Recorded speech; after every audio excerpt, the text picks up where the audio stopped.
Good morning, everyone, and welcome to the April 15th Jeffco-JESPA negotiation session scheduled for 10 a.m. to 4 p.m. at the Ed Center in the boardroom. We have our agenda set for this morning to start with welcome and introductions, JESPA counter proposals, which we'll review here in just a moment, caucus time, Jeffco counter proposals, caucus time, and then agenda setting and joint communication. Certainly we can talk about how we might want to adjust some of that, but before we do so, let's go ahead and go around and introduce ourselves. I am Amanda Perazio. I am the Chief Human Resources Officer here in Jeffco. I'm Jen Christensen, and I'm the Director of Labor Relations. Katie Jeter, Director of Resources for Food Service. Sue-Ann Hawley, Director for Early Learning. Jessica Goodkin, Director of Special Education. Tanya Lopez, Director of Professional Learning. Nikki Saunders, Health Tech at Seacrest Elementary. Sarah Smith, Preschool President of JCPK. Xander Kashu, Food Service Worker and JESPA President. Vicki Flores, staff for JESPA.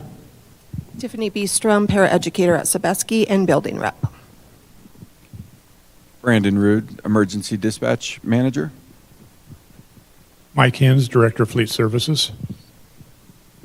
Morning, Mark Strelo, Director of Custodial Services. Thank you and welcome everyone.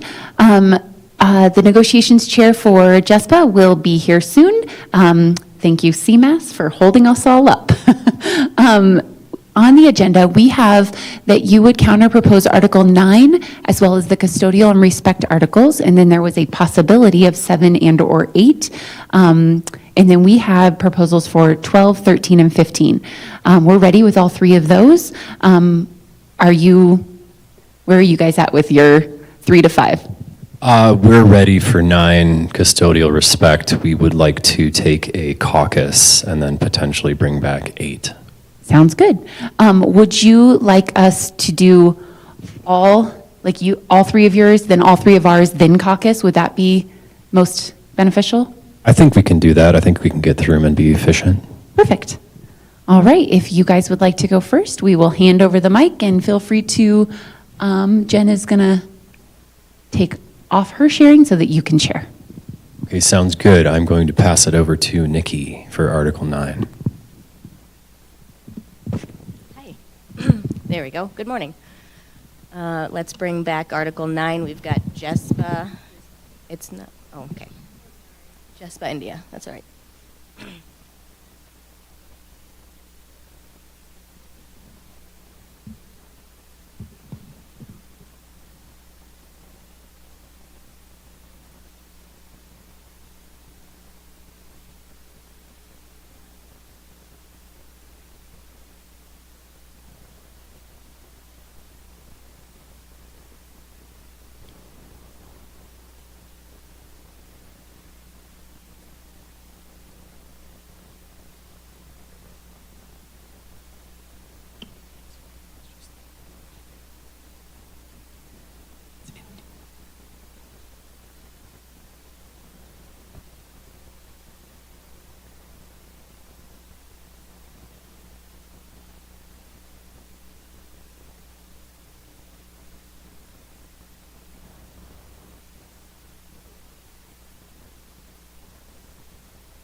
There we go. I think everyone can see that now. Yeah?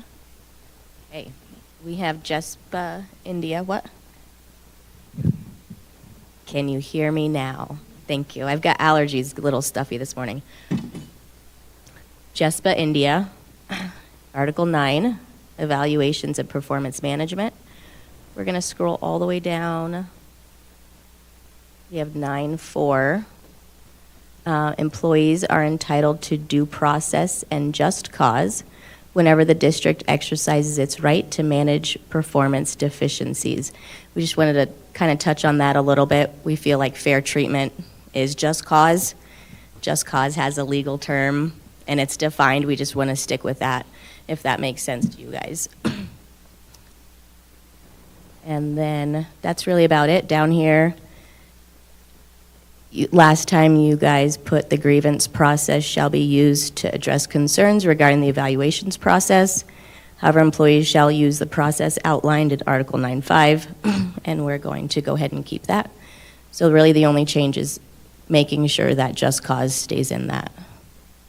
And that's it. Thank you.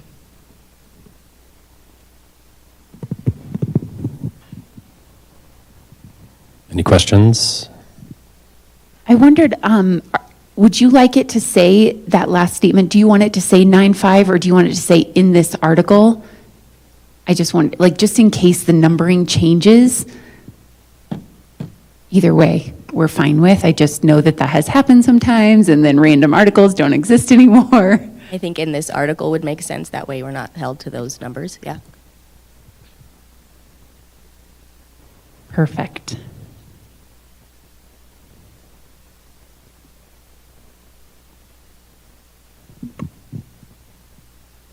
That was my only question.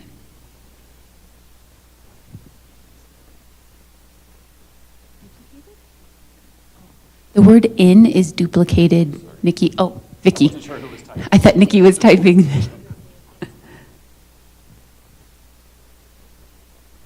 All right, hopefully we'll be able to get to that one today. Do you want to know what my goal is in my head?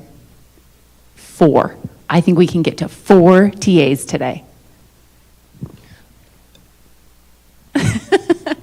All right, are we ready to move on?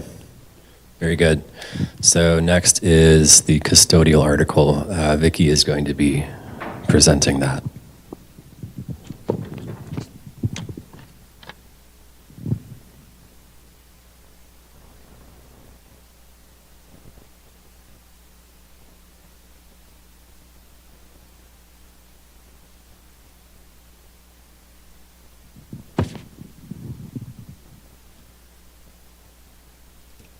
Okay, let's see if I can drive and talk. All right, this is Just But Charlie. We haven't seen this one in a while. We have accepted the strike through of the above language. 1Z1. The change here around supplies, the budget allocations, we would accept your language as long as we set the department budget annually in collaboration with members being able to work on that collaboratively with you. In terms of the staffing model, we took your strike through. We want to accept some of your language. But as far as staffing allocations, using a standardized staffing model, we wanted to ensure that we actually named what the model is. So what we're proposing here is baseline staffing levels at each site shall not fall below a minimum threshold of 1 full-time equivalent custodian per 18,000 square feet of interior space, and additional staffing will be determined with consideration of the building's square footage, grounds maintenance requirements, number of restrooms, student population, and after-hours building use of the site, and that the department leadership would evaluate staffing levels annually to make sure there are appropriate adjustments relative to increased or decreased building square footage. And then any decreases to square footage would not result in a demotion. So, knowing that buildings can decrease in square footage, I think mostly I hear about removing of temps, maybe creating a demotion for the FM's pay level. We think the staffing model would give you the ability to have a baseline on square footage while being able to consider, some schools have building use constantly, and you could consider that in determining how to allocate additional staff, but that we would want to have a baseline. And this 18,000 square foot minimum we pulled from the level 2 ISSA standards of what would be used for a public school. So, open to talking about how you are currently setting your baseline staffing levels. So accepting the rest of those strike throughs. And then 1Z3 here. This This is about the set of hand tools needed for work at the schools. So the baseline set of tools, instead of determined by the field coordinator, it would be done collaboratively with JESPA and custodial services. And that employees may request replacement of lost or broken tools and how they would be replaced. Those would be our additions.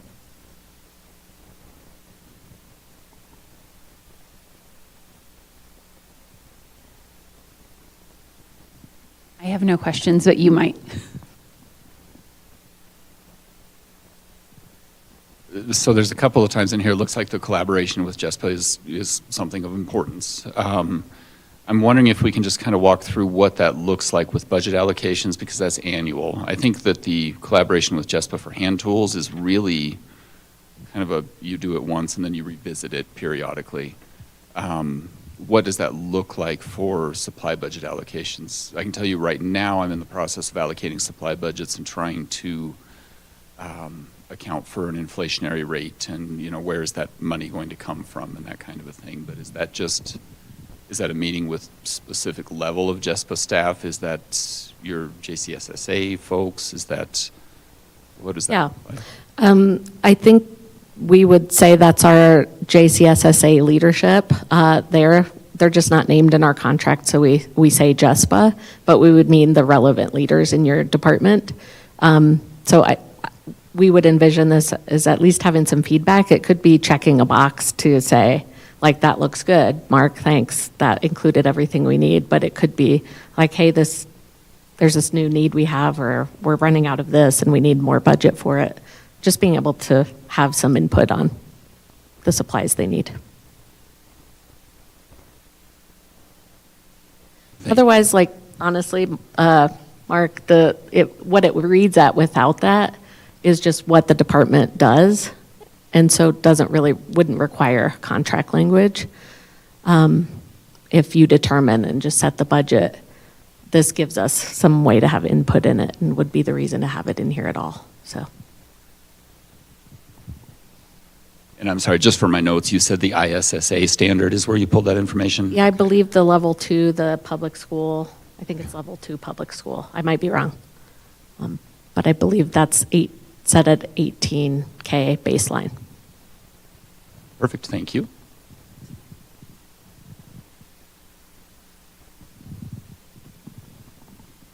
Any more questions? Okay, moving on to our respect article. I will be presenting that.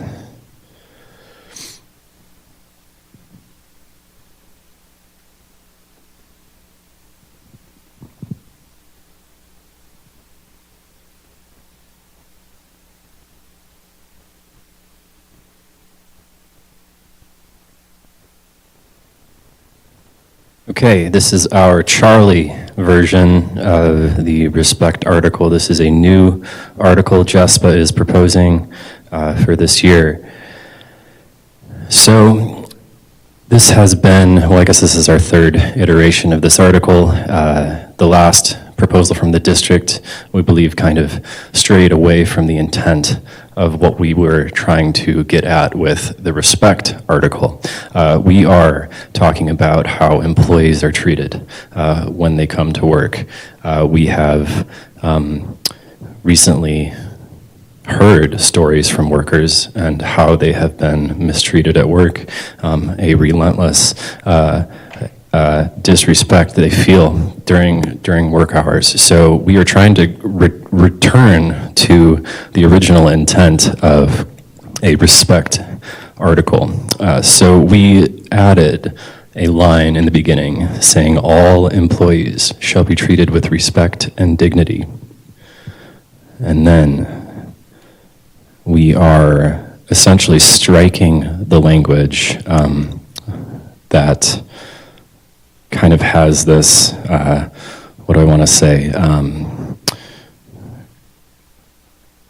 Well, let me just read it and then I'll get to it. So we struck neither the and added all district administrators shall refrain from making adverse comments to or about an employee. We struck nor the employee. We struck make and no, and we struck the other. So, to or about an employee in a manner that is unprofessional or inappropriate. As outlined in district policy, verbal abuse, threats, or harassment by any Jeffco employee, we added, including administrators, shall not be tolerated. Any allegations of such conduct shall be reported to the appropriate supervisor immediately. When we were preparing language for this year's negotiations, we had a bunch of conversations with workers. And respect is a huge priority for us in our day-to-day work. We continually feel like this is, respect is elusive, that admin, there's no accountability for admin when they disrespect workers. And this was kind of born from that interest of making sure that we can come to work, do our jobs, support students, and go home feeling like human beings. And I think, again, given some of the testimonials that we heard this last week at the school board meeting, stories of workers feeling disrespected, feeling like they've been put in unsafe situations, and then retaliated against for their advocacy for students, we feel like this is extremely important. And we do not want this to be misconstrued as a behavior issue from the employee perspective. This is about being respected in our jobs, being treated with dignity when we come to work. So we feel very strongly about this article, and I mean, we expect a counter from you guys, but we would, we feel it's very, very important to really get the intent here, which is why we added that first line in.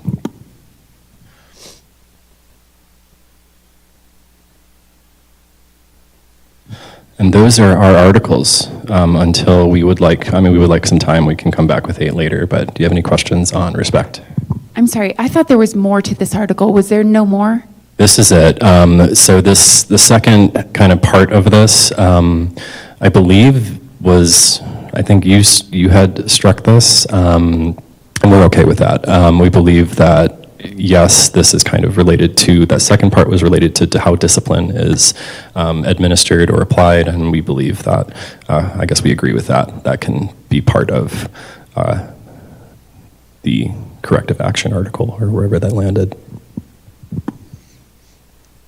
When we counter-propose this, we may put it into like something with the beginning, like whether it lives in Article, I don't know, 1 or the preamble. I feel like it should be connected to something like an overall statement of expectation. Just living on its own feels weird, and I get that it might not go anywhere, and so maybe it just has to live, maybe it becomes the new Article 1 or 3 or... What feels weird about it to you? It just feels, like it belongs with some kind of interest statement in that, like we agree that we are here for students, that we work together, that we create environments that are conducive to learning and health and wellness, and it feels like it belongs with like an overall like statement of our work together. But our perspective is that it is there's precedent in CBAs and union contracts for respect and dignity clauses. Having it be its own article, having the, having it be short and concise and clear is important to us. I hear what you're saying. But we proposed it as a new article for a reason, to have it be clear. If it starts, and I think this is kind of what happened with the last counter, is it kind of started to get a little like unclear, I want to say. And it is very important for us to have a clear respect and dignity clause in our contract. So that's why. Thank you. That's helpful to understand.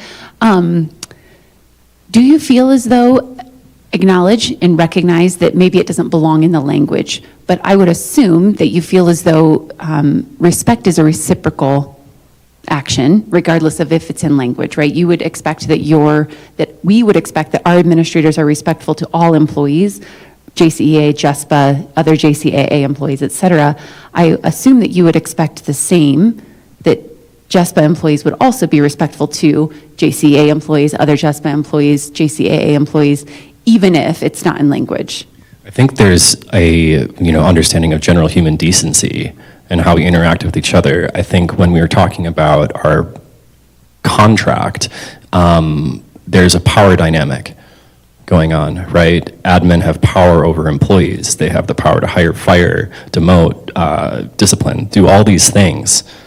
So it's important when we are living and working within this dynamic that the people who have less power are respected, because it can be abused, and it is abused.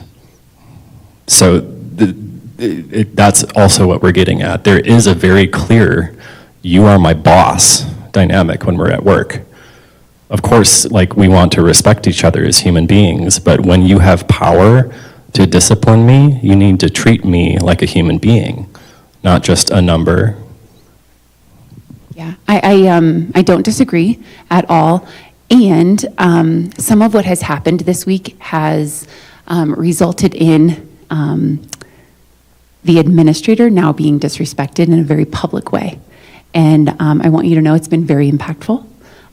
You have every right under the First Amendment to have freedom of speech, and it has been really challenging. I want you to know that I acknowledge that there are two sides to this situation. One believes this and one believes that. And I acknowledge that the employee in this situation feels as though they have been disrespected, mistreated, and retaliated against. I heard the comments, and for that, I am regretful as an administrator in this district. And the power dynamic, I 100% understand what you're saying and how that must feel. To feel as though somebody has power over you instead of empowering you to show up every day and be able to do your job in an environment that feels safe and feels dignified. And so I'm sorry specifically that employee has felt and experienced what they have. And connecting to your statement on human decency, dragging someone's name through the mud publicly has been really hard this week. And again, I fully invest in and believe in your right to do that, and in this individual employee's right. I just want you to know that has been a challenge that we're trying to support that other employee through, right? Because both of them are employees in the district, and both of them are feeling really not great about their work right now. Yeah, I would just say that maybe the other employee feels the same way. And so when we allow that culture to exist, where an employee who is a whistleblower, who speaks up, is silenced over real safety issues. One we brought to the table, which is the ability to call 911 when a student is suffering. That those things have to be safe to come out and say, and not protected when it happens, and that we have real honest conversations about problems in the district if we want to change and make it better. So I want to say, thank you for recognizing there's First Amendment and protected speech under the law. That's partly why we must strike that employees cannot say anything bad about their administrators.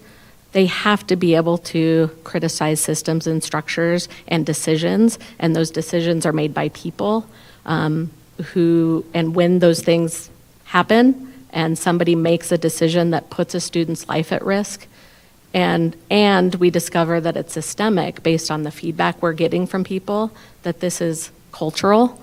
It happens not just one time and one mistake, but it's a system. We have to be able to say it.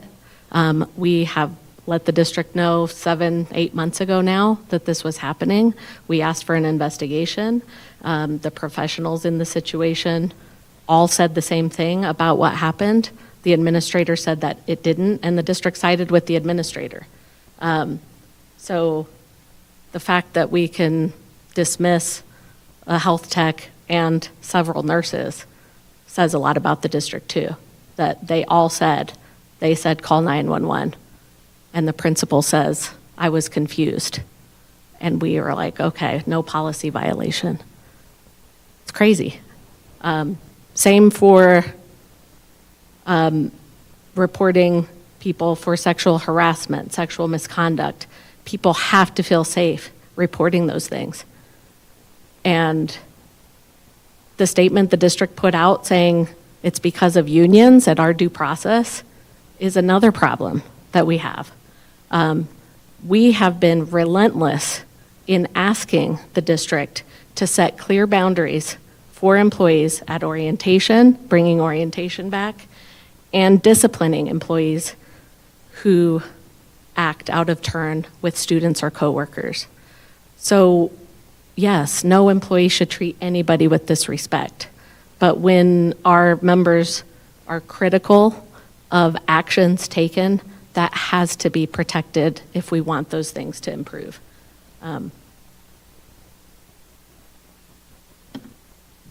Thank you. Excuse me. Thank you, Vicki. I have no further questions. Okay, I'll pass it to you. Thank you. That was quick.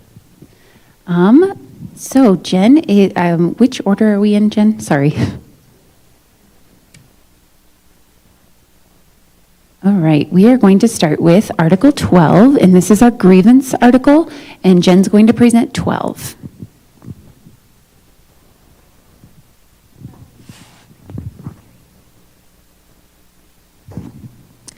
Okay, Article 12, grievances. We are on Jeffco Echo. We have highlighted what changes we are making. We are getting in those upper levels, and so we just want to make sure that we are presenting everything that we need to and getting through our rainbow of colors. So in Article 12-1, we struck through or violations of district or departmental policy or law. We struck through to ensure efficiency in the grievance process and reworded that a little bit to read, to promote fair and efficient grievance resolution, Labor Relations will review responses at step 1 and 2 and work collaboratively with both the grieved administrator and JESPA to ensure consistency and prevent unnecessary escalation. In 12-1-1, we added a space, it looks like, and then we also struck through the language, is a claim by one or more employees of the association that there has been a violation, misinterpretation, or misapplication of a provision. Let's see, we also, like down here in 12-1-4, the grieved administrator will be accompanied by their supervisor during all steps of the grievance process. But, and then we struck out accompanied and included represented by HR or the legal department. And we said represented instead of accompanied because we might have a grievance against HR, and therefore they would have to be accompanied to that grievance. So we just said represented. At a step 2 or below, and we agree to the unless mutually agreed upon. The district in 12-1-5, we struck through require and added provide. We struck through that all administrators receive, and we included annual training for all administrators, so we just kind of put that language in a different place. And then we're also proposing the following. Instead of failure to comply, we put in the district will develop and provide the training materials to JESPA in advance, and JESPA shall be given the opportunity to review and request the inclusion of additional topics to support full understanding and implementation of the agreement. JESPA shall assist in the delivery of the training in collaboration with the district. We had a little bit of conversation around this just recently, and we just feel that it is important for us to have you all included in that presentation. We did strike through failure to comply with the CBA shall be subject to appropriate corrective action and everything after. In 12-2, the problem-solving meeting, we struck through may and added will, attempt to informally resolve the concern, and then we added within 5 working days of the alleged violation. And then we struck through if the employee elects to seek informal resolution, and in turn, the administrator will, instead of shall, schedule a meeting within 5 workdays. Down below, we struck through, if an informal resolution is reached, it will be documented immediately following the conclusion of the meeting, and are proposing instead, if an informal resolution is reached, the administrator will confirm the resolution in writing via email to the employee within 2 workdays of the meeting. If a resolution cannot be reached, we struck through unsuccessful or the employee elects to participate, the formal grievance may be filed within 5 days instead of 10 days. That will just shorten up that process and get all these things hopefully resolved in a quicker time frame. And then in 12-3-1, we struck through within 10 work days of the violation, and we added down here within 5 work days, and this is in regards to a step 1 grievance, and we're saying 5 again just to shorten that time frame. If after that, informal meeting, they should know pretty quickly if they want to file a grievance. The grievance must clearly reference the articles of the CBA that are claimed to have been violated. We have moved this portion from down below up to this section here. And then the step 1 meeting will occur within 10 workdays, and we're proposing from the date the grievance is received. These timelines may be extended only upon mutual written consent of both parties. We have added or proposing to add during the step 1 meeting, the employee and the administrator will attempt to resolve the issue and may present or consider all available and relevant evidence. And we did go ahead and strike through at the meeting. So we're just, rewording some things and adding some information that we feel is very important. Under 12-2-1-1, like I stated above, we did strike through the grievance must clearly reference the articles, and we added that to the top of there. Then under step 2, we are proposing to change this to review hearing instead of a neutral administrator hearing. It's just going to be a review hearing. And then we're also proposing the step 2 filing must include information outlining any remaining concerns and how the step 1 response did not fully resolve the remedies originally requested. We're asking for this because it does help labor relations work with our administrators on possibly finding a resolution before going to a hearing. So that way we kind of know exactly what has transpired in filing that step 2. In here, we just uncapitalized grievance and made it a small. We went ahead and struck through a district administrator at executive director level within the same department unless mutually agreed upon. And we are striking through this because we are really feeling that it's highly likely to have conflicts. And we really want this process to serve our employees and JESPA well. And we're just not sure that that's going to meet that. So instead, we are proposing Labor Relations will designate a director level or higher administrator to serve as the review officer. The selection will consider the nature and scope of the grievance to ensure assignment of an appropriate individual capable of conducting a fair and impartial review and rendering an objective decision. Further down, we went ahead and struck through hold and added will be held after the hearing. And we also added at the end of here, these timelines may be extended only upon mutual consent of both parties. We have struck through hearing and replaced it with review throughout. We did strike through and will. We added upon by both the parties. We're just kind of clearing up some language here. And then again, the review. And then down here, we did the same thing, neutral hearing, we made it review. In 12-3-4, which will be the step 3 arbitration, we uncapitalized the A for arbitration. We went ahead and agreed to, we actually struck through, they shall select an arbitrator as follows. We did say within 5 workdays thereafter, JESPA shall request a list of 5 arbitrators within 5 working days thereafter from the, and then we heard what you were saying about the arbitration names here, the American Arbitration, JAG, JAMS, and LAI. We understand and we heard you. AAA does not have any in-state arbitrators, and so we were really hoping to get included some options for in-state.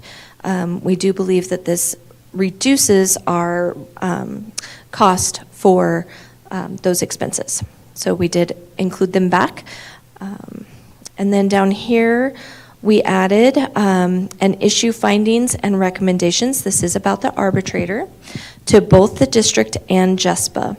We struck through the arbitrator will be encouraged to issue a final binding written decision and added in, it is the expectation of the parties that the arbitrator will issue their finding and written recommendation within 21 calendar days following the conclusion of the hearing or submission of final briefs, whichever is later. The arbitrator's recommendation, which will be findings of fact, conclusions of law, and recommendations, shall be advisory in nature and not final or binding on either party, with the Board of Education serving as the final decision maker on all such matters. The reason on this is because our Board of Education are the authority of hiring and firing. And so that is why we are very strongly advising that we have the Board of Education serving as the final decision maker. And it is also, the Board of Education doesn't have a lot of rights to decline, but we want to make sure that they have the final selection, the final decision based on that hiring and firing. We went ahead and included some of this language up at the top. So that's where that is included. So you'll see within 21 days up here. And then we also struck through the arbitrator's decision shall be final and binding based off of the information that was provided above. Grievance timelines may be extended only upon mutual written consent of both parties. That's something that we do now. We did add back this grid because we do feel it's important, and we have heard that you all do too. We're hopeful that we're getting very close to the timelines, so that's why we added it back. And then down here in 12-4-2, we did add in, any employee may represent themselves or be represented by JESPA at any step of the grievance process. In 12-4-4, we added, provided such data is permissible to share under applicable laws and district policies. So this is if you should ask us for some data that we, of possession of data regarding the Grieved Act. And that is it for Article 12. So like I said, we're hopeful that we're getting really close on that one. All right, I'm going to share, do you have some questions? Thanks, Xander. Just real quick, can you go up to the way top, I think the first change? And I just wanted to, sorry, keep going. I didn't get a number when I took that right there, that yellow. That sentence just looked funny to me, so I'm just trying to understand was that about a definition that got struck? This right here is a claim by one or more employees. I believe that this is the definition of grievance. So in some of the definitions, we were going to add that to the grievance, to some of the articles. So we are defining what grievance So means. is that first, that blue section new, or is This right here? so you struck the highlighted part? Yes. I'm just That is- curious, because it starts a sentence with "is a claim." Yes, that is something that was provided by you all, and we're striking. I think that what Did you happened add here- something? Yes, we added all of this. Oh, you're right. We didn't highlight it. Not Thank you. highlighted. That's where it is. Thank you. you for mentioning that. So what happened here is we added this. You're right. I think there might have been some other instances where it looked maybe different than it was, and it wasn't highlighted or gone through. Sorry if we missed some of those. This be wrong. here, we did add, so what it did read prior is grievance is a claim, and we added grievance shall mean instead. Thank you. No, thank you for asking. I have a question. You said something about the board not having a lot of rights to deny a grievance for I missed what you said there. They have very limited grounds to deny an arbitrator's decision. So, And have there been instances where we have denied an arbitrator's I decision? think in the past, it was every grievance got denied, and then it's changed. And, when labor relations moved into HR, when it was employee relations, there was a shift in approach. And so we felt like, okay, if we're committing to this process, and it gets to arbitration, and the arbitration lands in either favor, we should be committed to accepting that if we're going to agree to this process. So, the discussions at that time shifted, and there were, I don't think, any further recommendations to the board to overturn arbitrations, but prior to that, legal would just recommend overturning, and we'd win, and, the arbitrator would decide in JESPA's favor, and then the board would overturn the arbitrator's decision. And so it was leading to lawsuits. So it leads to, then we have to file a lawsuit. So part of the proposal in this is to get at the spirit of, if we believe that this grievance process is something we can commit to, then that arbitrator's decision should be binding on us. And we should accept it either way on how the arbitrator decides. If it can be overturned regardless of outcome, why go through it? So I just wanted to talk a little bit about that part. Thank you. I wanted to ask about, there was the use of the word relevant. Yes, and that is- So one of the concerns that we have, and why we have struck that before and we'll strike it again, is that there's who is the arbiter of what's relevant at what given situation. So if we're going to present evidence, it's relevant. We're not going to present irrelevant evidence. But if the district gets to decide what's relevant or not, are you going to deny a grievance based on a procedural defect that you perceive as irrelevant? So we do take this process seriously and attempt to engage and correct problems through this process.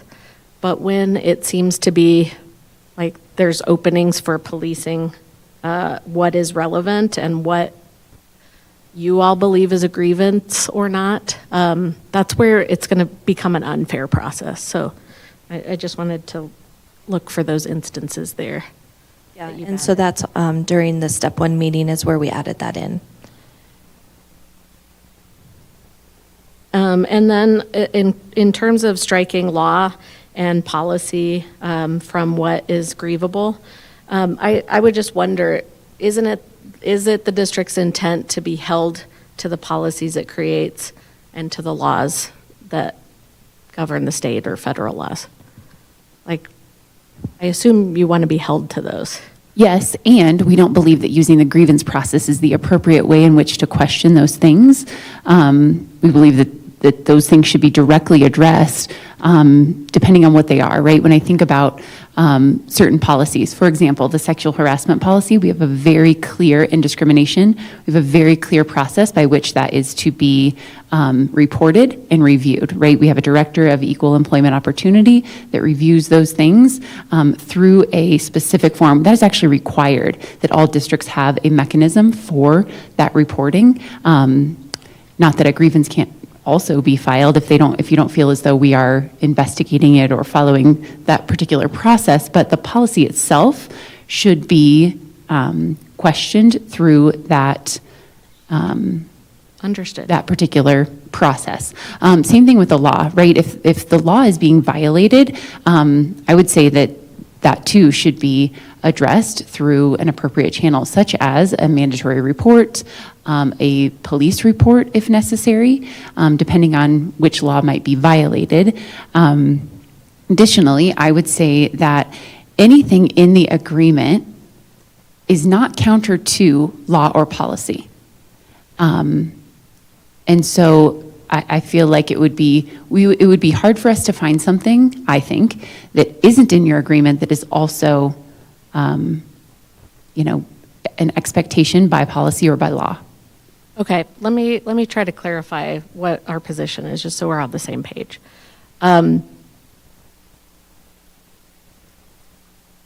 Making a mandatory report just is the law, but what we would be grieving, like when we do file a grievance and there is a violation of the law, say it's the Colorado PROPWA law or the Fair Labor Standards Act or the Civil Rights Act, we want to be able to cite all of the potential violations that have happened with a given act.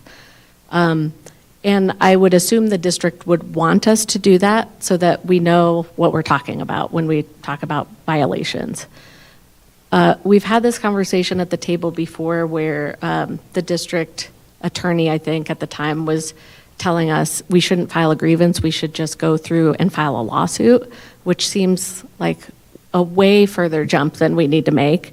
So I think what we're trying to get at is we want to be able to solve even legal violations at the lowest level possible by putting those in to a grievance when they exist, because the district creates policies and there are laws with the intent to be held to them, understanding that if there's a sexual harassment complaint or other types of complaints, that there's a process, but we shouldn't be denied a step one grievance because it cites a law, if that makes sense. That's what we're trying to get at.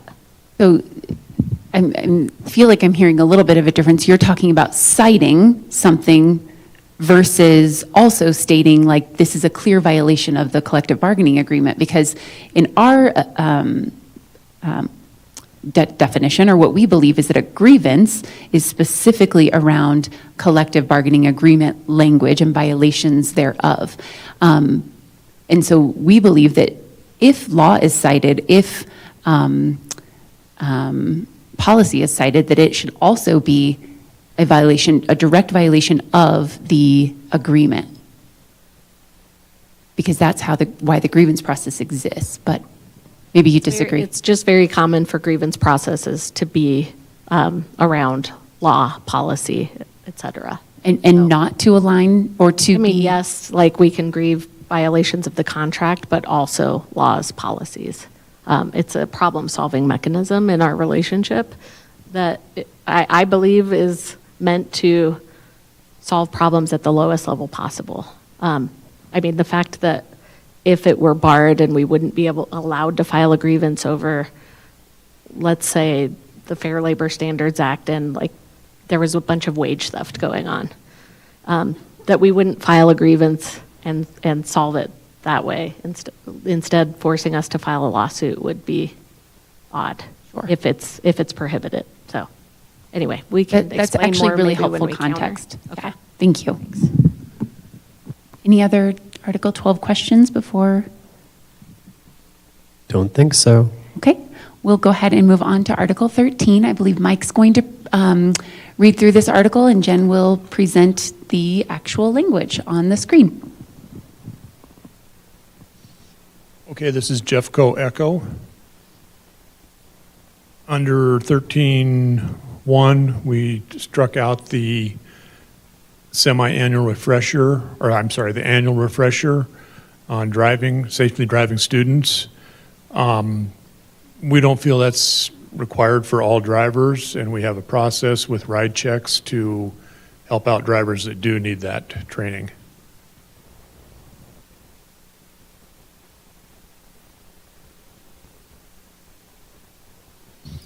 We struck out the requirement of 75% of the routes being 37 and a half hours.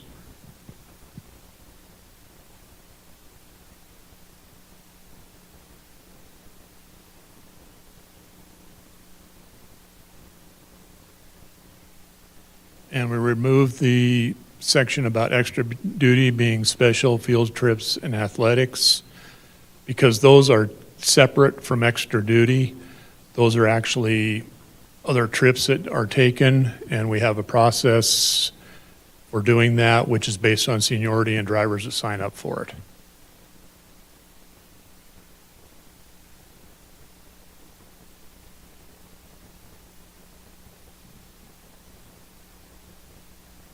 In the restroom access, we changed it that if a terminal cannot be open for security reasons, then the terminal will provide employee access with whatever means is available. For example, providing access to a porta potty, fob, car key, etc.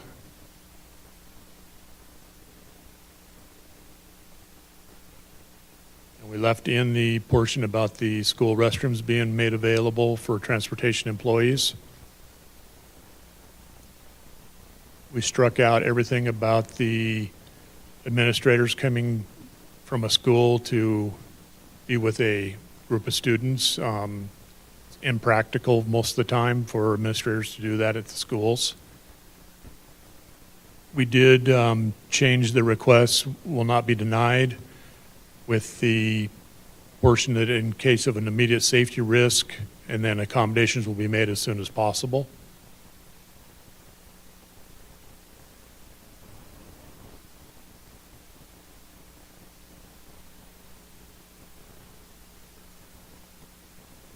We went back to the original language of 1,500 hours.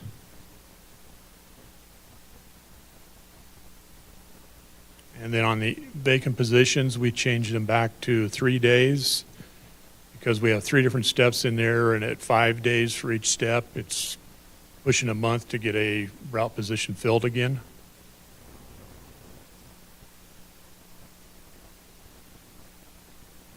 And the last one is we took the complete vehicle inspection out because there are other types of inspections that are done, and we want it just to cover all inspections. There are student checks and security checks around the vehicle.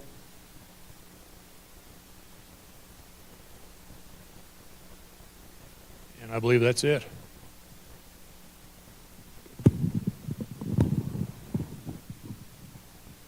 Could you scroll back to the top, please?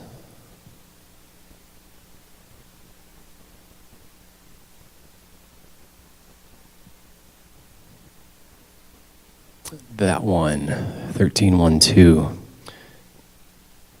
Can you just explain a bit more about why you feel like this isn't important? So currently we have an annual ride check that's done with every driver by one of the trainers. If they do not do good on the ride check, then they may go back to refresher training. If a driver has multiple accidents or something like that, they may go back for refresher training, but not all drivers need to go to refresher training. Okay. Speaking to drivers, they want this. So I'm curious what the conditions are. Like, well, how do they pass this? Like, and how do you determine whether or not they need this or not? I mean, you kind of just said it, but I mean, I'm just really curious if there's a process that you have to determine who needs this or not, or. Yeah, so there's an annual ride check where the trainer rides along with the driver at some point during the year. And if they notice, deficiencies of, not using their turn signals or improper lane changes, something like that, then they may be subject to refresher training. Okay, thank you. I had a question about extra duty also. Okay? Read it again. So striking that language, I'm curious, and this might just be because I'm not a transportation employee, but so what is extra duty then? What assignments could be? Extra duty Taken. is bus cleaning, or like we talked about last time, taking buses to a dealership for warranty or repair work or something like that.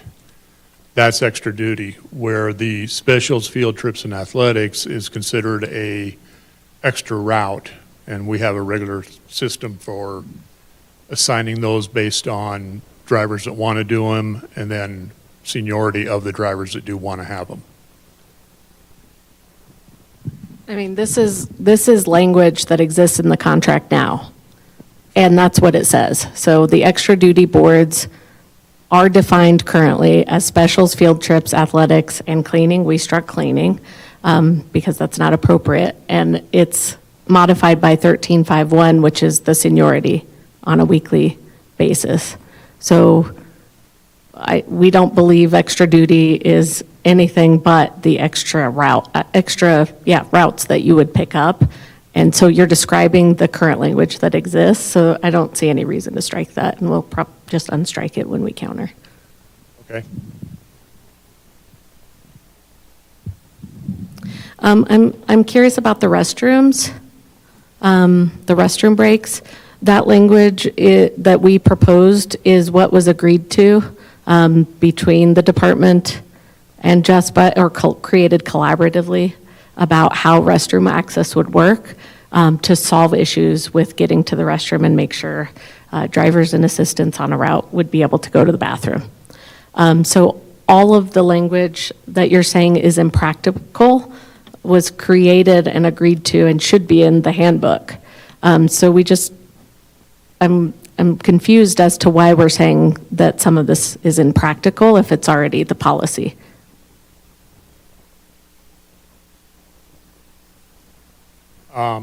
That's just what, we didn't see that we would be able to have an administrator from schools come out to a bus to fulfill that. So you're currently not following the policy is what I'm hearing, and that's concerning.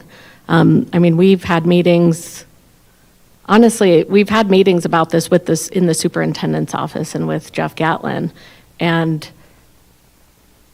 we're committed to that employees would have access to a fob, that there's no reason employees who drive our students to school and that are entrusted in a large vehicle to get students safely to school should not be trusted in a building to get access to the bathroom. They're the only ones that in the district that I know of that are being told that they're not trusted enough to go to the bathroom in the building. And the rest of it is about common human decency. So I think this just goes back to our respect and dignity language about how people are treated when they need to go to the bathroom. Vicki, I'm confused. It says in here, school restrooms will be made available to transportation staff to be utilized. But can you tell me more about what you're... Yeah, the first part up at the top, scroll up just a bit, you'll see this, the terminal will provide employees access with a fob is the current policy. Understanding that's not happening, and the district's proposal is providing access to a porta potty. We're talking about when, let's say a driver goes on a field trip or drives for sports in the evening, comes back to the terminal, and everything's locked, so they're not allowed in. So we used to have the problem of drivers, assistants, reporting that they would use the restroom outside. And so we were told that employees should all have access to the terminal restrooms inside. When it's snowing outside, it's dark at night, and you get back and you have to use the restroom, and your buildings are closed to you. I mean, it still says it there, right? It still says providing access I understand porta potty, Yeah. right? Like, maybe not on a terminal site, but fob, key card, card key, I think it's called a key card, either way. I say key card. Yeah. I feel like it replaced that language with by whatever means available, but Yeah, to me, I think is it true that the porta potties are existing and employees still don't have fobs, and this would open it up to not give employees a card? That's my impression of what's happening currently. So, I think it varies by terminal, but that could be the case at some terminals, yes. I'm sorry I wasn't clear about that. That's my concern. And then the rest of the language is struck through.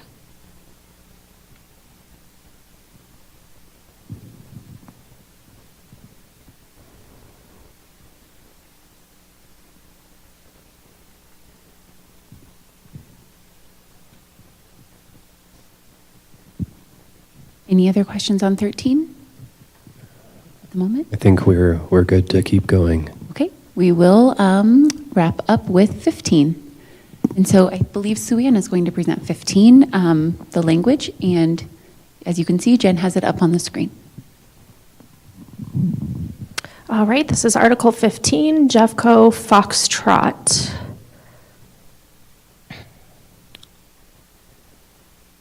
The first change is 15-4-2, and we accepted the language will be made available to the ECIP and ECI for a regular updated list of professional learning to be provided.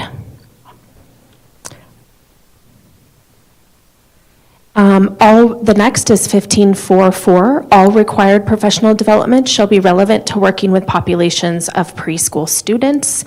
And we also accepted that language. And then the last portion,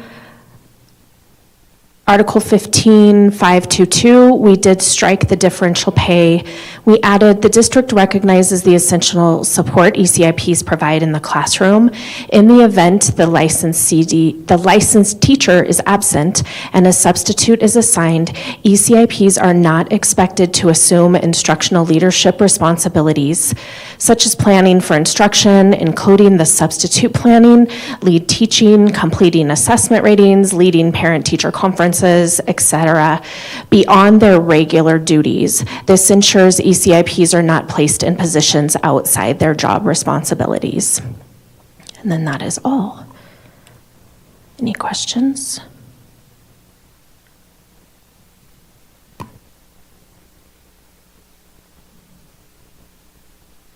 A quick one. Where you accepted the professional development, I might be wrong, but did we want to change that to professional learning to mirror the language above? Yes, I think so. Thanks for that catch. I think Jen's getting that. Thank you.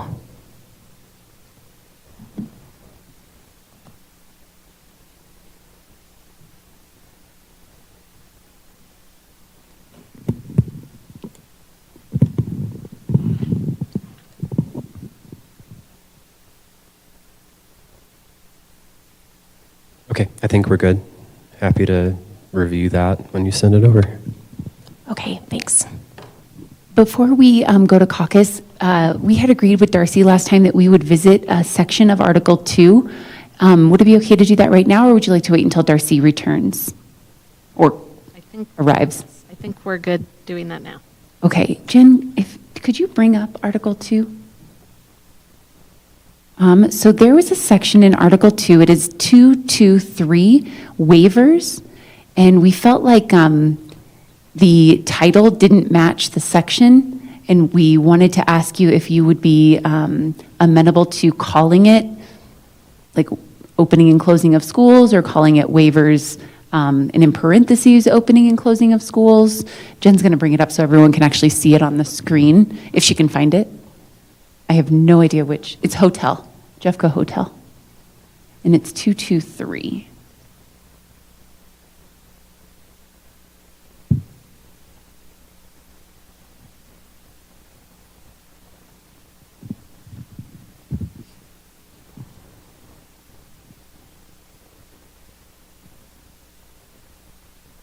So just as a reminder, this article is the one that we TA'd, I believe, most recently.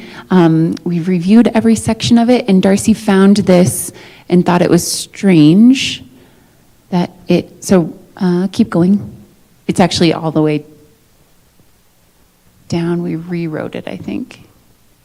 There it is. Oh, nope, I lied. Nope, keep going.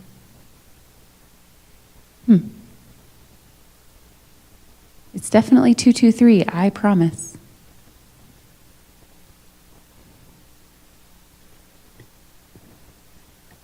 Oh, gotcha. So it's separated out. So I believe what happened was we struck all of the waiver language but missed striking the title of that section. And so I think it's really just housekeeping, retitling 223 as opening, closing of schools, and then I think we're Renumbering. fine with that. Okay, that's okay with you to not have the word waiver in there? Yes. Okay. All right, we will fix that and we'll adjust the final copy to, There's one more. please. So go down to the opening, closing of schools section, please.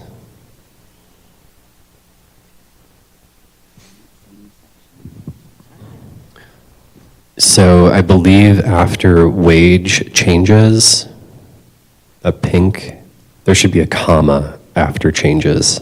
We talked about that and Darcy's like, I don't know, should there be?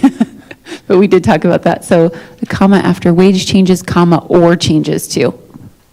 Perfect. If you're okay with that, Oh, yeah. yeah, we would like I that. think it was your suggestion. Yeah, The it's comma. weird. There you It's go. like that APA formatting has changed. It used to be like you put one before the or and the and. Now you don't. Now it's acceptable in both ways. I am totally fine with the comma. Okay. And we will make those two adjustments. Did you notice any other adjustments? I believe that was it. Okay. And just to be clear, yeah, we might have to renumber things as we catch them post-bargaining, and we consider that housekeeping. Changing of titles or commas can get a little bit out of housekeeping, so appreciate you bringing those to the table. Thanks. Absolutely.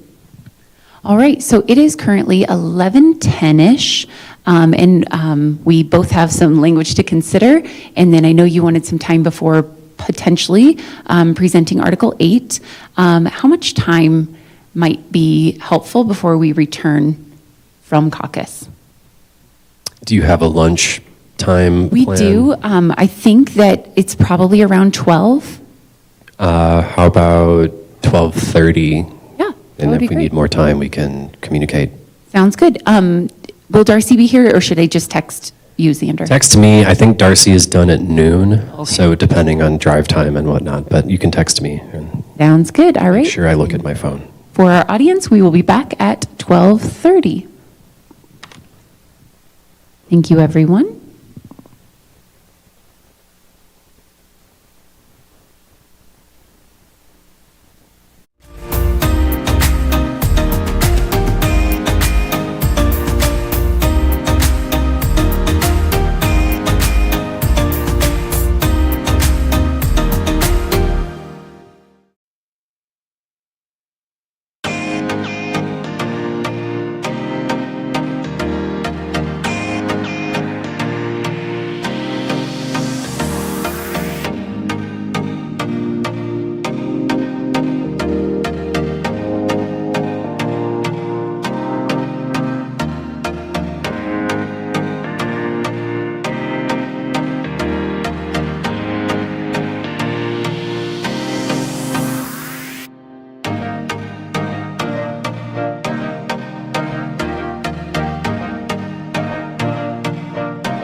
All right, welcome back, everyone, and thank you for the patience as we took time to caucus and enjoy some lunch so we could return and not be hangry.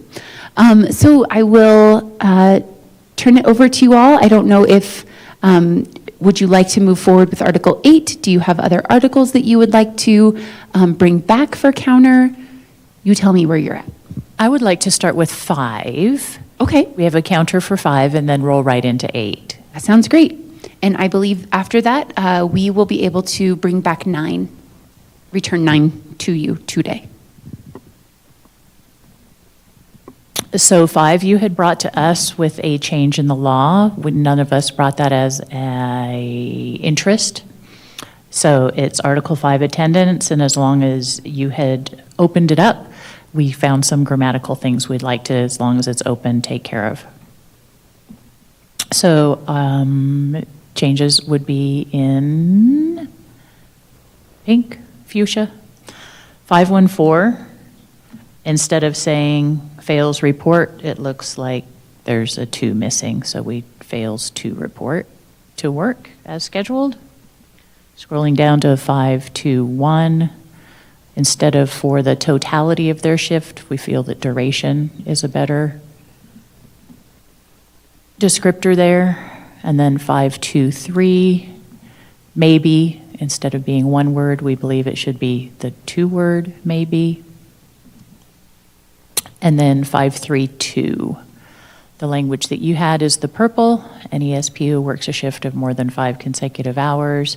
We just changed it from meal period to meal break, and to try and clarify, because we asked what you meant by entitled, we added the phrase, if they so choose. So employee may take a lunch break if they choose, but don't want to have any confusion on the entitled to, that lunch break is required.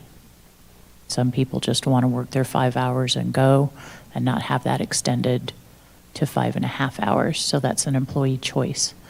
Again, changing the word meal period to meal break because the title is breaks, makes sense.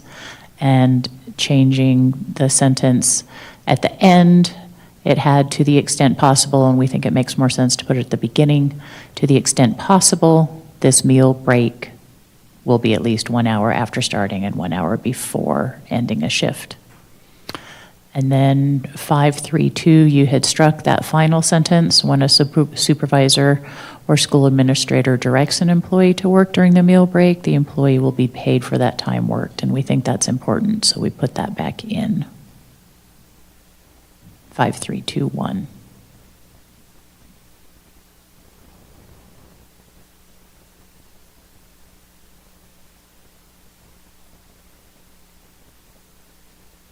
We have no questions, I don't think.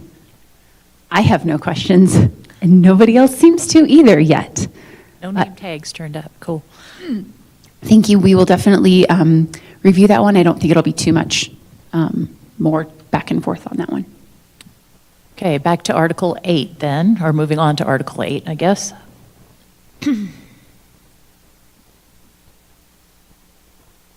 So instead of Jeffco Bravo, Jespa Charlie, again, it's leaves of absence is the title. So our changes are then in green.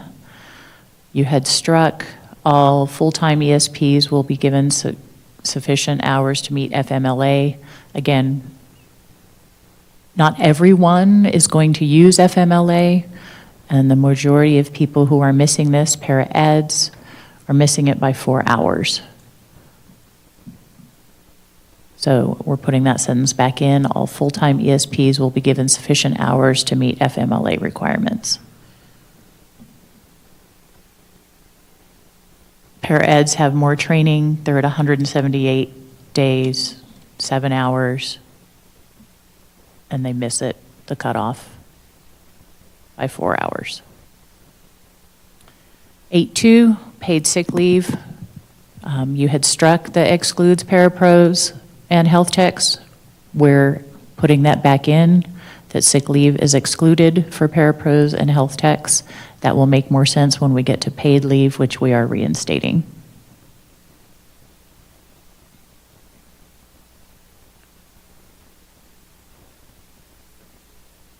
You had struck supplemental leave for disability to move to Article 7. We believe it belongs here in 8. I know you talk about it being a benefit rather than a leave. However, when you take sick leave first for personal illness, we believe that this makes the most sense on where that would go because it's tied to sick leave to take that short-term disability, which is why we don't believe it should be in Article 7. We believe it needs to stay here in 8 because it is a leave after sick leave.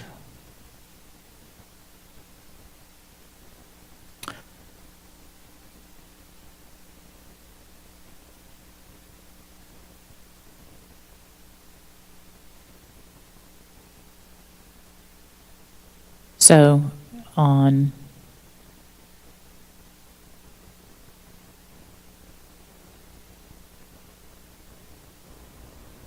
you had struck paid leave. I referenced that earlier. Paid leave for paraprofessionals and health techs. Put that back in.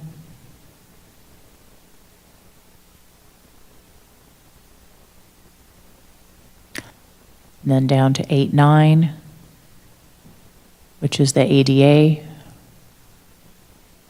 that you had struck to move again. We believe that begins here because it's after reasonable light duty assignments. 892, put that back in as well. Again, this would happen after assuming some kind of long-term disability, short-term disability, sick leave. Again, it makes sense to us to be in here with a leave rather than a benefit. So striking through your suggestion again to move to Article 7. Same thing with 810, workplace accident or illness, because again, you would be using sick leave. Similarly with the emergency sick leave bank, instead of moving it to 7 because it's after sick leave, we believe it makes the most sense here. So striking your suggestion to move it to 7, keeping it here.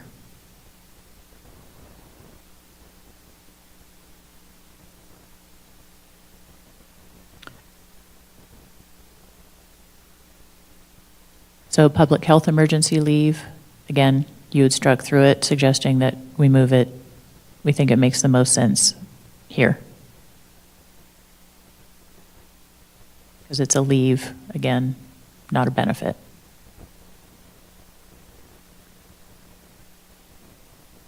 And holidays. You had struck having summer programs, earning the year-round holidays. We put that back in.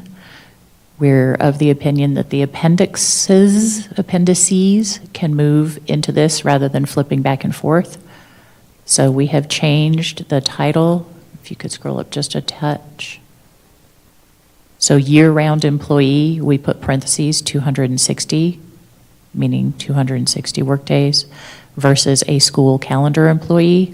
Because a school calendar employee had similar items to bus drivers and paraprofessionals, we just put them all into that category of a school calendar employee and struck those two FAR columns. So year-round employees versus school calendar employees.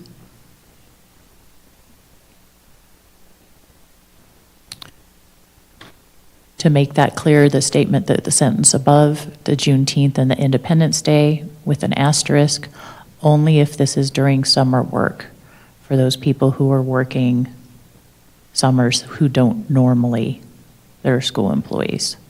So I wanted to clarify that. It's not for everyone.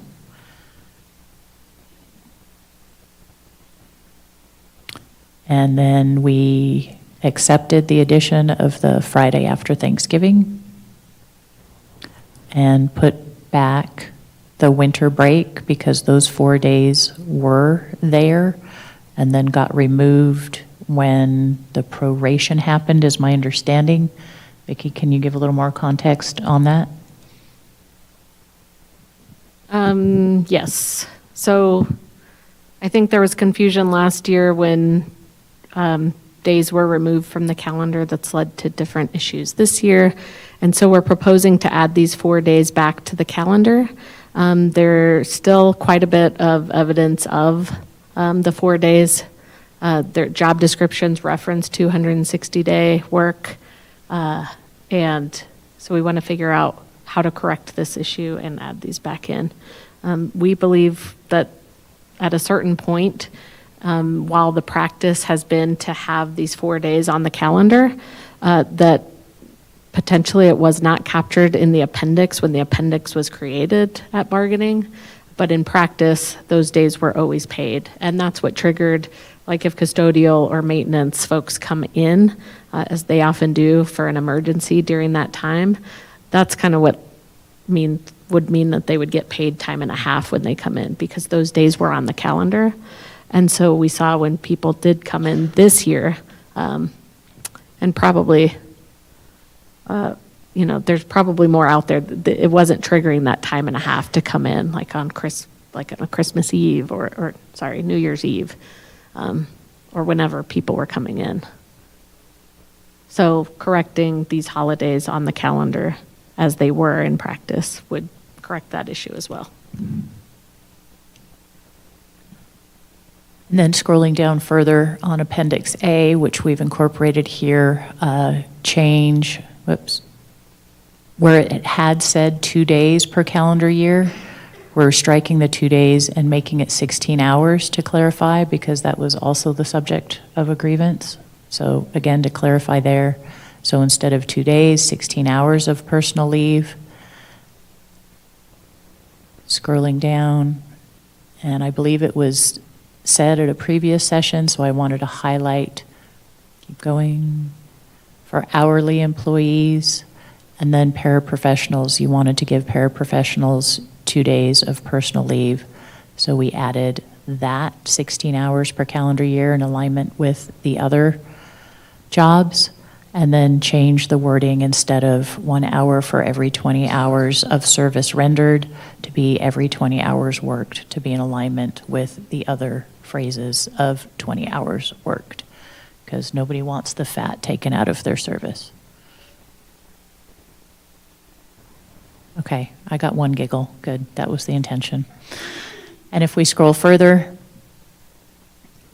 we did want to highlight that back in 2007, actually previous to that, negotiations before 2007, they talked about effective 2007 that 4-hour, 260-day employees are entitled to accrue vacation days at the same rate as full-time.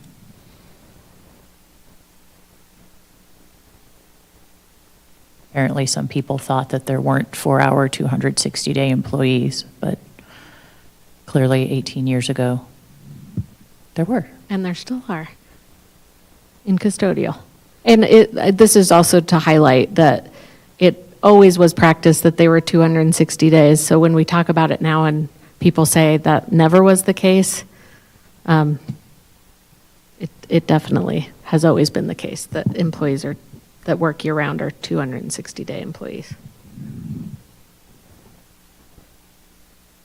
So that's not a change in language, that's just a highlight to bring up the conversation.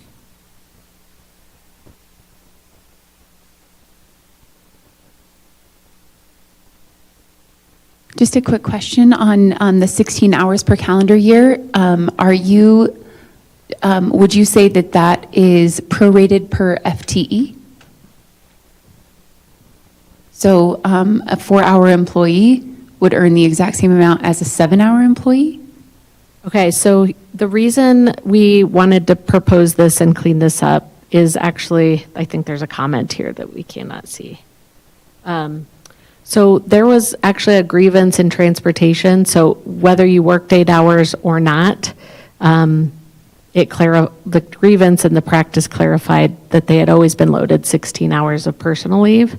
And you can kind of see the lack of parity here, where this says 9 8-hour workdays per school year. It doesn't say 9 workdays.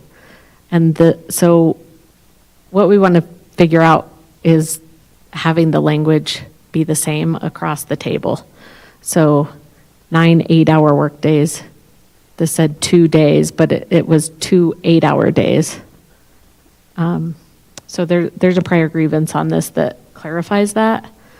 So trying to get at parity, but see, it's different across this table.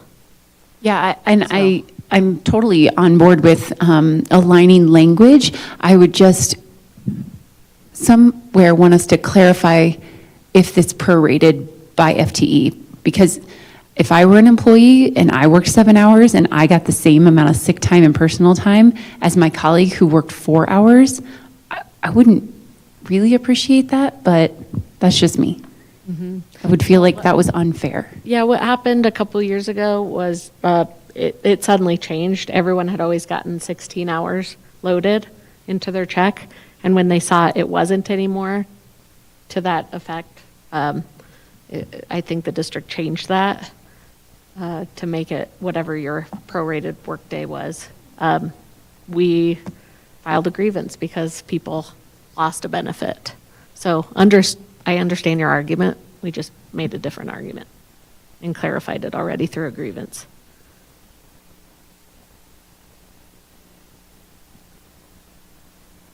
But I'm not, part of it too is I don't know how it's loaded across the board for everybody. I'm checking in on that. But I do have questions. Can we go back to Article 5, please? I'm sorry, I didn't have questions until we went to Article 6. On that 532-1, I don't believe that we struck when a supervisor or school administrator directs or authorizes an employee. Can you? Oh, I did that. Huh. Well, we didn't think that we had done that, so we apologize if that did show up like that. I wanted to make sure, so thank you for going back and showing that I had done that. And then also, could you go back to 6, please, or 8?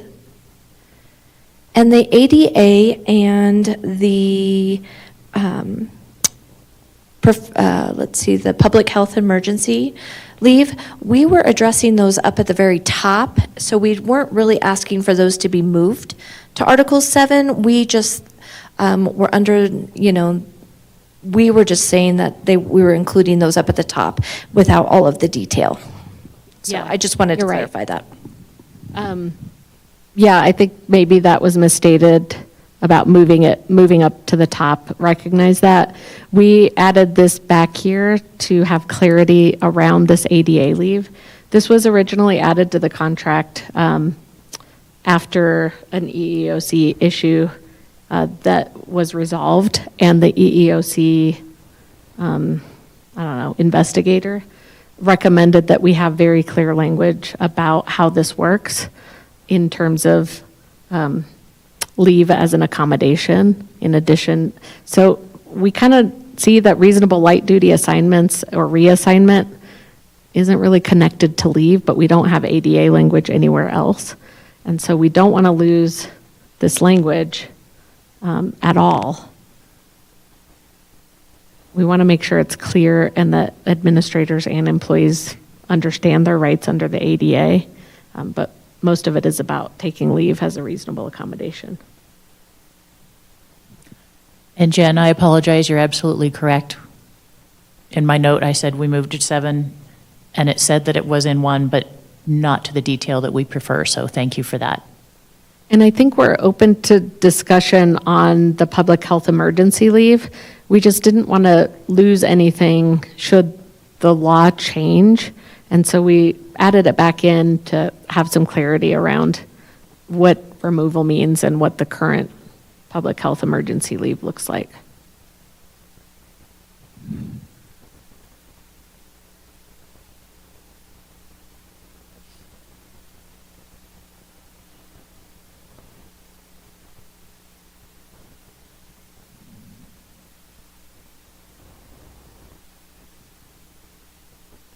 I think those are the only questions we have right now, unless anyone else on the team has questions. All right. So we would like to bring 9 back. However, we have a suggestion, and I wanted to get your feedback on this, either a proposal from you or a proposal from us, which we're happy to do. We would need to take a caucus to work through it. In Article 9, our last sticking point is the language around just cause and due process. When it relates to managing, the district exercising its rights to manage performance deficiencies. In Article 10, the language just cause and due process exists, and it's really well defined as to what that means as it relates to corrective action. So we would like to propose, if we're going to include the language just cause, due process and just cause as it relates to managing performance deficiencies, we would like to have a similar definition of what due process and just cause looks like in that arena, so that we're not just relying on language that relates to corrective action, we're actually crafting what it means as it relates to performance deficiencies. And so I apologize that I did not have that previously ready, but I wondered, would you be interested in that? Could we craft some language and bring it back? Or do you feel like that is unnecessary? Because I wouldn't want people to be confused about what that actually means in this article, and us to have to interpret it someday down the road, potentially in a grievance, like it sounds like a lot of other language interpretation happens.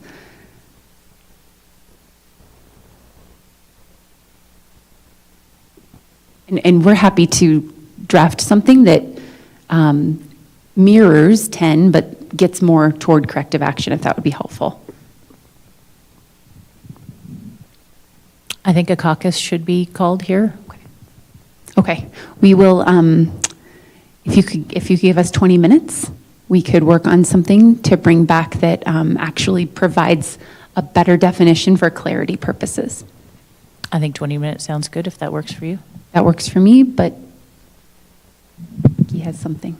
Maybe we could talk about just what you're thinking of proposing, so that maybe we could discuss it before you put a bunch of work into it. Yeah, absolutely. So as everyone is aware, in Article 10 of the current collective bargaining agreement, it specifically outlines due process and just cause. And what it states is that employees are entitled to those things whenever the district exercises its right to discipline or discharge employees.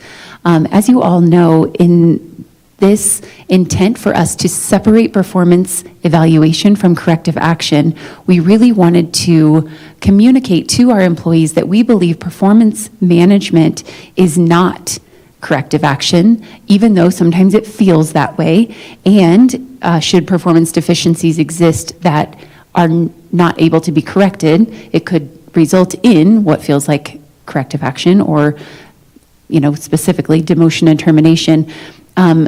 And so we feel like the definition that currently exists is really around discipline and discharge of employees, and it's not related to performance deficiencies as they are managed. And we believe that due process, as far as giving the employee notice, giving them the opportunity to respond, ensuring they have representation should they feel it be necessary, we believe that those make sense.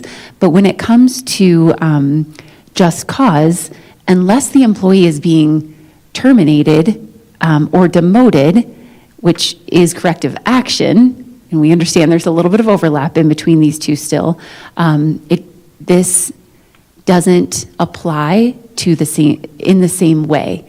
And so we understand the desire to have them both in there. We just think that maybe we need to better define them as they relate to performance versus corrective action. So I'm happy to use the same or similar terms that are in Article 10. I'm not trying to get away from the actual dictionary definitions of them, but just trying to apply them to this performance deficiencies section. Is that helpful? Okay. Okay, so if we could have about 20 minutes, we'll come right back. So 1:50? Perfect. Thank you, Brandon.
All right, welcome back, everyone, and our apologies for a significantly longer delay than I had anticipated.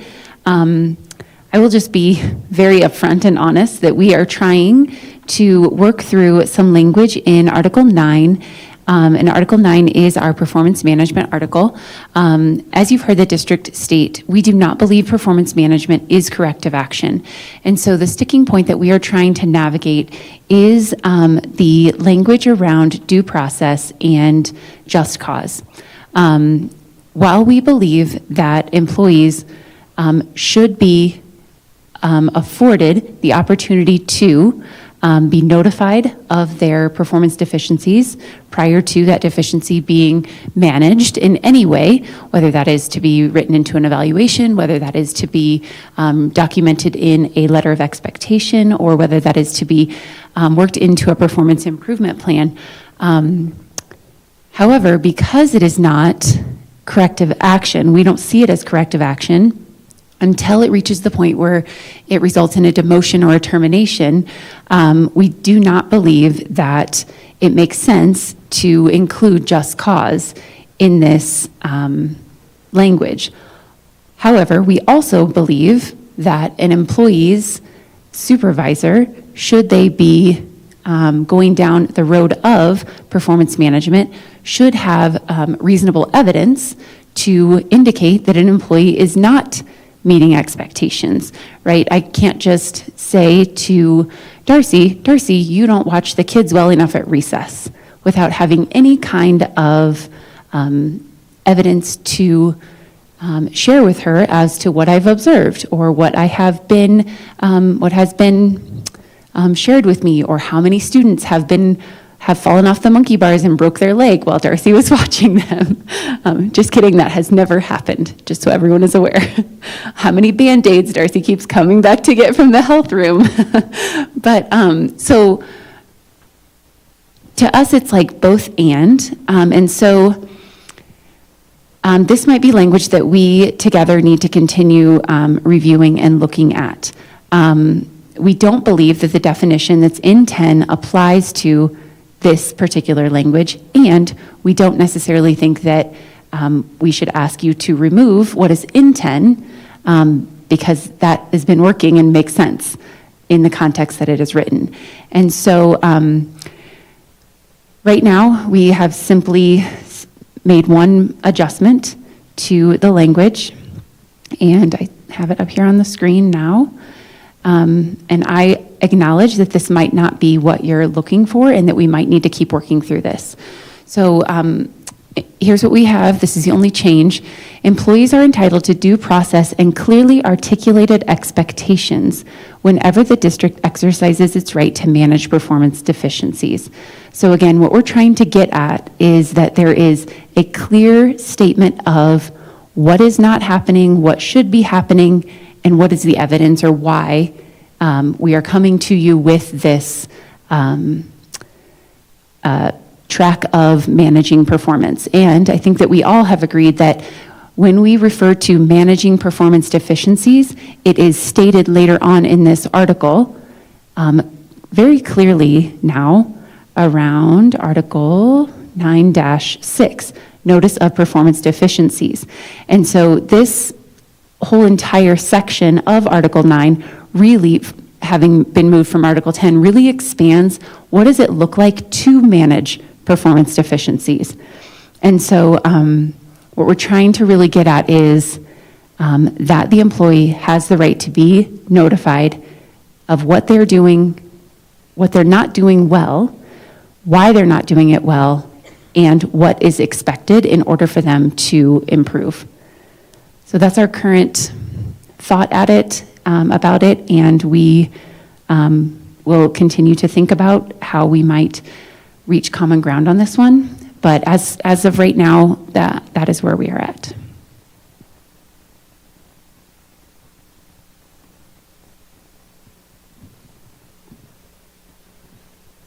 Thank you. The concern that I have here, that I think we would have, is that clearly articulated expectations moves even further away, where fair treatment was closer to just cause clearly articulated expectation seems way worse than what you had originally put in there, but maybe you have some background on what you mean by clearly articulated expectations.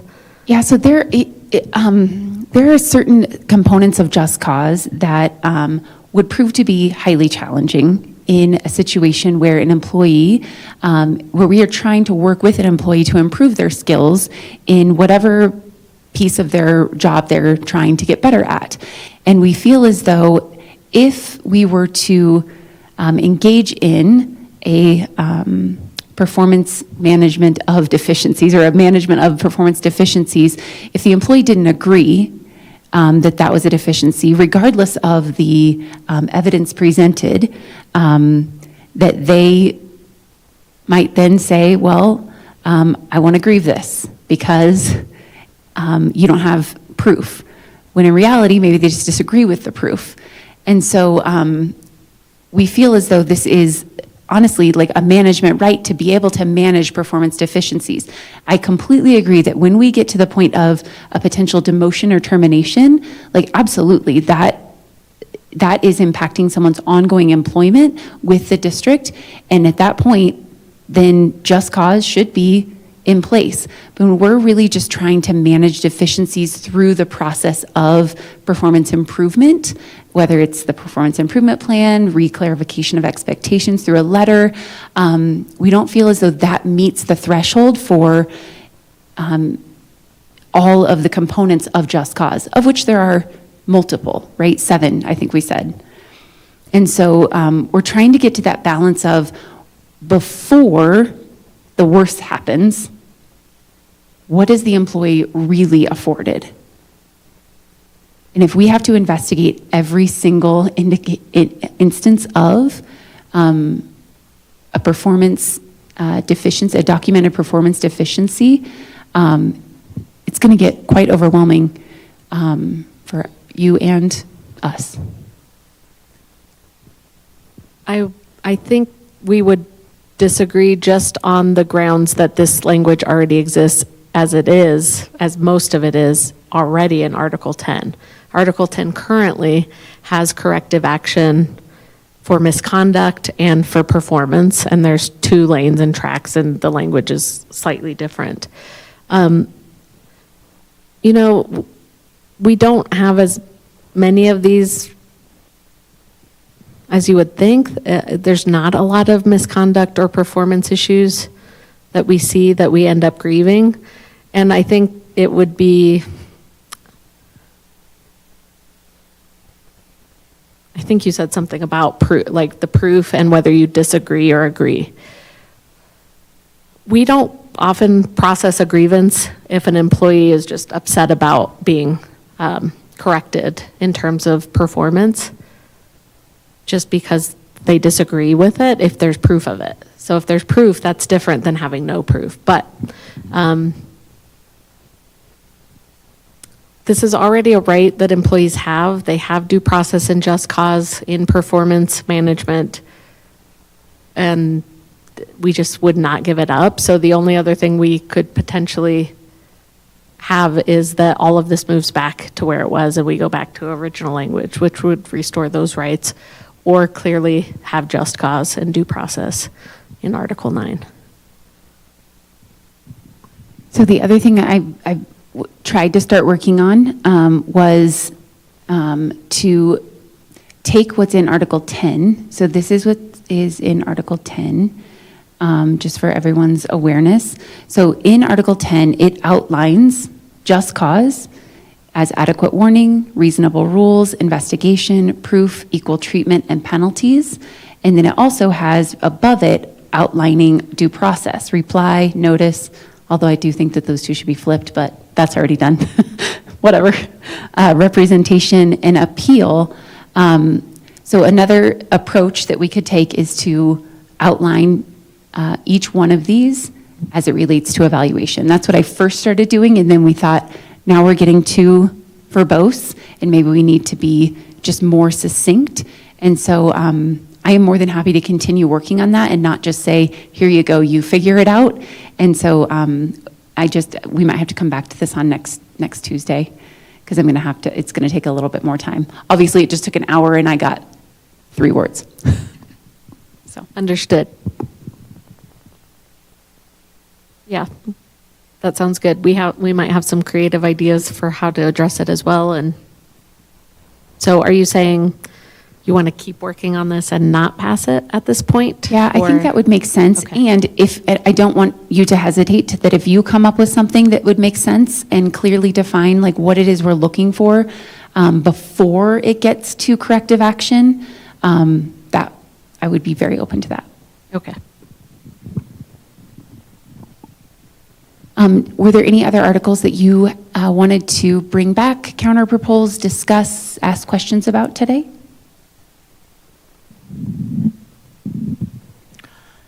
It's a lot for us to chew on and have to go back to our members for input on some of the stuff. So, no. No worries, no worries. And let's see. You did 7, 8 was, or I'm sorry, you did 8, 7 was not ready today. Is that accurate? Okay. And so we now have, we have 9, custodial, respect, and Article 8, and you have now 12, 13, and 15 after today. And so can we go ahead and move into agenda setting for next Tuesday? Sounds good. Okay. So we have scheduled, are we an all-day session next Tuesday?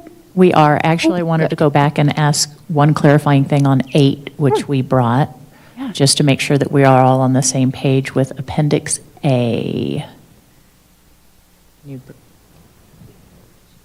Could you bring that up just so that we have a visual? I know we said jump into agenda, and I was mistaken yet again.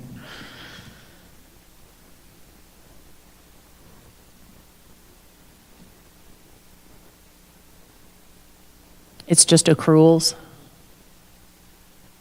Appendix A, accruals. It's just what we wanted to look at. Oh, you want to look at current language? Or your proposal? Doesn't matter. She's going to pull up the proposal. We just want to find where we think all the employees fit. Because this was a mishmash of all previous contracts.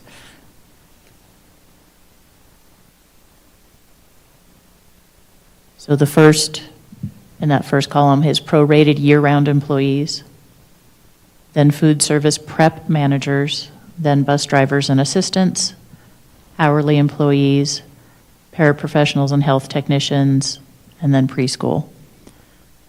And we wanted to figure out where paraeducators fit. Because they don't put their hours in hourly, are they hourly employees, or do we need to add something in there? Because they're not year-round. Do we need a prorated school, or are they hourly, or do we need to add something? We're just digging and playing, and as long as we're passing language, we want to make sure everybody's included and who might not be in there. I believed that they were hourly, but the language in the district and in practice is hourly's usually referred to para, pros, LPECs, and food service workers. And we usually call secretaries and paraeducators prorated, but they're not prorated year-round. So we just, wanted to be clear on what your interpretation is and if something's missing. That would be correct. We are considering our paraeducators, secretaries, those that may still be prorated and are not year-round as hourly.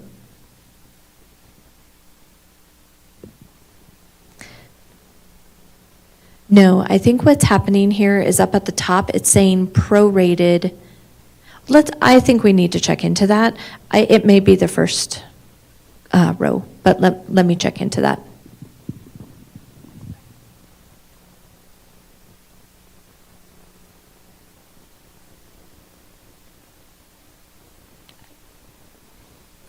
So if we need to add something that's prorated school-based as opposed to year-round, we don't want to miss anybody, and I know we've already passed it to you, but needed another set of eyes in bringing that up. We didn't want to amend something we've already sent.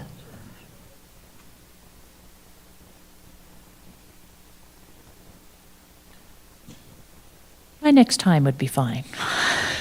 In your counter. All right. Okay. So speaking of next time, we have our agenda setting for April 22nd. It's 8 a.m. to 4 p.m. Sorry, I am putting this up there. Maybe, there we go. 8 a.m. to 4 p.m. here at the Ed Center Boardroom. So we have, of course, welcome introductions. We certainly will work to have 9 and the respect article at the least. I don't know, Mark, how do you feel about custodial? Is that a maybe? Potentially custodial. And I think we're going to be able to bring back Article 6. I just have to work through that. But I will work to get that one as well. So at least 9, 6, respect, and custodial is what we will aim for. And if we can get more, we will most definitely work toward that. And what we'll bring then is staffing. 4, 7, 12.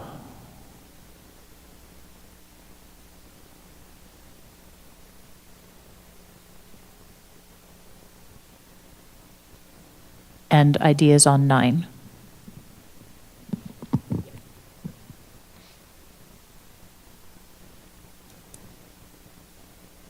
All right. Thank you. If any additional ones come up on our end, I will send you an email as we usually do. We'll also see you Thursday night, so we could certainly just let you know on Thursday night if that is a possibility. Jen has also started the joint communication for today, which is linked in our current agenda. So currently it says Tuesday, whoa, that's a little small. Tuesday, April 15th, the district and JESPA bargaining teams met from 10 a.m. to, well, we're going to modify that to 3 p.m. After introductions, JESPA shared counter proposals for, we did 12, 13, and 15. JESPA did 9, custodial and respect.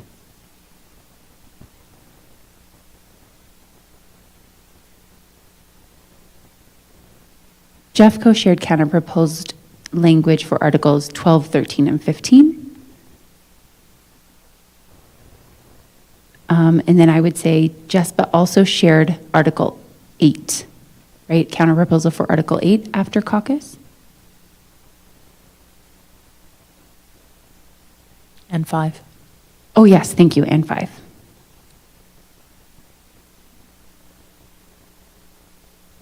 Did we put that in the agenda? Oh, counter proposals 5 and 8. There we go. To Articles 5 and 8. You might indicate in there further discussion was had on Article 9.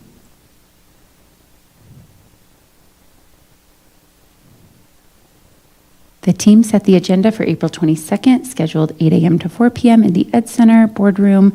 The identified articles they intend to bring include, for JEFCO, we set Articles 6, 9, respect and custodial. And for JESPA, 4, 7, 12, and staffing.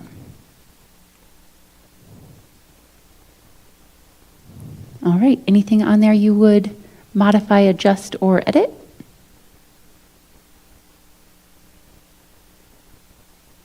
Continuing discussion on Article 9, but no, that's Oh, fine. good point. I was like, it sounded funny after I said it. It was very passive voice.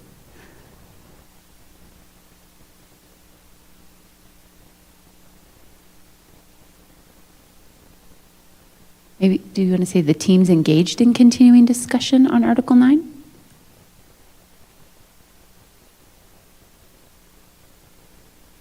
Discussion on Article 9. Perfect.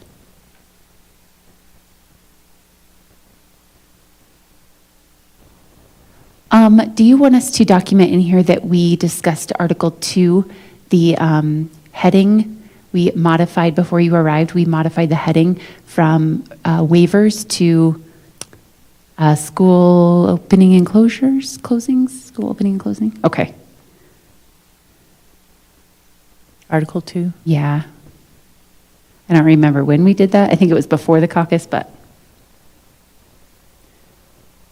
opening and closing of schools, I think it says, is called now. We also added a comma. You brought it up, I'll agree. Right? Okay. All right, then if there is nothing further, we can adjourn for today. Anybody else have anything they need to ask, share?